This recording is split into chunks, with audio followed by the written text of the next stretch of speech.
तो ओशो के नाम से चलाया हुआ है, तो क्या उद्देश्य रहा आपका उसके चलाने के पीछे? उसके चलाने के पीछे उद्देश्य ये है, एक तो मैंने ओशो की जब साहित्य पढ़ा, मैं ओशो के साहित्य से बहुत प्रभावित रहा। और इस साहित्य पढ़ने के बाद मेरे जीवन में एक बहुत बड़ा परिवर्तन आया। मैं समझता था कि जब हम संसारिक जीवन जीते हैं, हम पैसे कमाने की होड़ में दौड़ते हैं, तो उसमें कहीं भी संतोष नहीं है, सेटिस्फेक्शन नहीं है। और जो असली सेटिस्फेक्शन है, असली जो संतोष है, असली जो जीवन का आनंद है, वो हमें आंतरिक तौर पर मिल सकता है। अगर हम बाह्य तौर पर जब हम काम करते हैं, हम वस्तुएं इकट्ठे करते हैं, अच्छी कोठियां बना लेते हैं, पैसा भी हो जाता है, फिर भी कहीं ना कहीं जो असंतोष रहता है, वो उसकी जो भरपाई जो है वो कैसे की जाए। तो मेरा मेन उद्देश्य यही रहा कि उसकी भरपाई ऐसे हो सकती है कि जब हम आंतरिक खोज करें कि मैं कौन हूँ, मैं कहाँ से आया हूँ, क्या मेरा अस्तित्व इतना है जितना एक मैं दिख रहा हूँ, मैं केशव ठाकुर, मेरा शरीर, क्या शरीर और मन तक सीमित है जीवन। तो मेरा यही उद्देश्य रहा कि ये संतोष कैसे पैदा किया किया जाए। तो मैं उसके लिए मैंने ध्यान शुरू किया, और ओशो ने जितनी भी ध्यान की पद्धतियां बताई हैं, उसमें से कुछ पद्धतियां जो मुझे सूट हुई, जिससे मुझे कुछ अनुभव भी हुए, तो वो पद्धतियां मैंने शुरू की। और आज मैं महसूस करता हूँ कि मेरे जीवन में एक बड़ा परिवर्तन आया आया है, और मैं अपना जीवन बिना भौतिक जगत के भी बड़े आनंद से जी रहा हूँ। ये आभास कब हुआ आपको कि ओशो की तरफ मुड़ा जाए?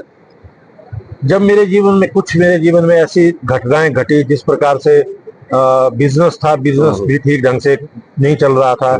जैसे मैं स्कूल चलाता था, तो स्कूल बहुत लॉस में हुआ। तो एक बार ऐसा भी वक्त आया कि जब स्कूल में बहुत लॉस हुआ, तो मुझे लगा कि मेरा जीवन जो है व्यर्थ हो चुका है, और मुझे जो है अपने जीवन समाप्त कर देना चाहिए। परंतु ज्यों ज्यों मैंने ओशो का साहित्य पढ़ना शुरू किया, और ओशो ने जिस प्रकार से समझाया कि केवल आपका बाहरी जो आपका लॉस होता है, बाहरी आपका नुकसान होता है, लॉस प्रॉफिट जो बाहरी है, ये एक बाहरी घटना है जो मन तक सीमित है। मगर जब आप मन और शरीर से परे की अनुभूति ध्यान के द्वारा आप जब आपको होती है, तो असल में वही जीवन है। जब ये मैं ध्यान करना मैंने शुरू किया, तो मेरा मनोबल और हिम्मत इतनी बढ़ी कि ये तो एक घटना मात्र है, यही जीवन नहीं है, जीवन इससे परे भी है। जीवन जो है वो दो पहलू है, एक भौतिक जगत का पहलू है, एक आध्यात्मिक जगत का पहलू है। और मैं मानता हूं कि अगर भौतिक जगत में भी आपको सफलता चाहिए, तो सबसे पहले जो है उसके लिए आध्यात्मिक जगत में आदमी को प्रवेश करना चाहिए, उसे ध्यान करना चाहिए। जब हमारा आध्यात्मिक जगत जो है, जब हमारा आध्यात्मिक तौर पर जो है हम दृढ़ हो जाते हैं, जब हमारे कुछ ऐसे अनुभव होते हैं, तो तब हमें जीवन जीने की और एक अच्छा बिजनेस हम बढ़ा सकते हैं। क्योंकि जब तक अंदर से हमारा विकास नहीं होता, तो बाहर का विकास जो है वो हमें निरर्थक लगता है, और हमें उससे संतुष्टि नहीं मिलती। ओशो फ्रेंड्स होम में आप कौन कौन सी किस तरह की एक्टिविटी कार्यक्रम आयोजित करते हैं? ओशो फ्रेंड्स होम में हमारे जो है, हम मेडिटेशन कैंप्स करते हैं, जिसमें ध्यान करवाए जाते हैं। इसमें कम से कम जो ध्यान जो है 3 दिन के जो कैंप होता है, वैसे एक 10 दिन के कैंप भी होते हैं।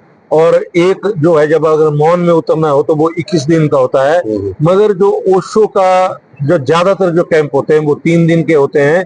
और उसके बाद जब आदमी 3 दिन में ओशो की जो ध्यान विधियां जो की जाती हैं, उनको जो है अपने आप भी जो कर सकते हैं कैंप में, जब वो सीख लेते हैं और जब करते हैं, और वो लाभान्वित होते हैं, और उनके जीवन में परिवर्तन आता है। क्या कैंप आप खुद लेते हैं, फैसिलिटेटर और होते हैं?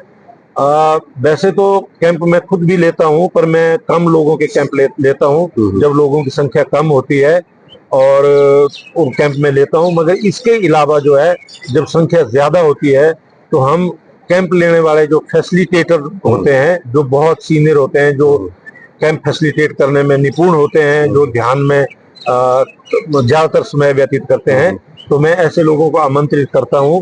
और हमारे जो ग्रुप है, कई बार 25 लोग होते हैं, कई बार 50 लोग तक हो जाते हैं, तो तब फैसिलिटेटर जो है कैंप लेते हैं, और लोग बहुत आनंद लेते हैं। और इस प्रकृति में जो हमारी ये जगह है ओशो फ्रेंड्स होम, ये प्रकृति की गोद में है। और जब लोग आते हैं, वो कहते हैं, और जो वो कहते हैं कि यहाँ पर तो ध्यान करने की जरूरत नहीं है, यहाँ ध्यान में हम वैसे ही प्रविष्ट हो जाते हैं, ध्यान में वैसे ही सब लोग हो जाते हैं, क्योंकि प्रकृति का नजारा जो ओशो फ्रेंड जोन के नजदीक है, ये ही हमारे जो हमको ध्यान में हमारा ध्यान इससे केंद्रित होता है। ओशो फ्रेंड होम के अलावा क्या कुल्लू जिला में और कोई ऐसा ध्यान केंद्र है? कुल्लू जिला में 2-3 जगह ध्यान केंद्र लोगों ने शुरू किए थे छोटे लेवल से, परंतु धीरे धीरे जो है उनकी कुछ अपनी कार्य की व्यस्तता की वजह से या कुछ और कारणों से जो है वो धीरे धीरे वो सुचारू रूप से नहीं चल पाए और वहां पर कोई भी अब ध्यान की गतिविधियां रेगुलर तौर पर नहीं होती है।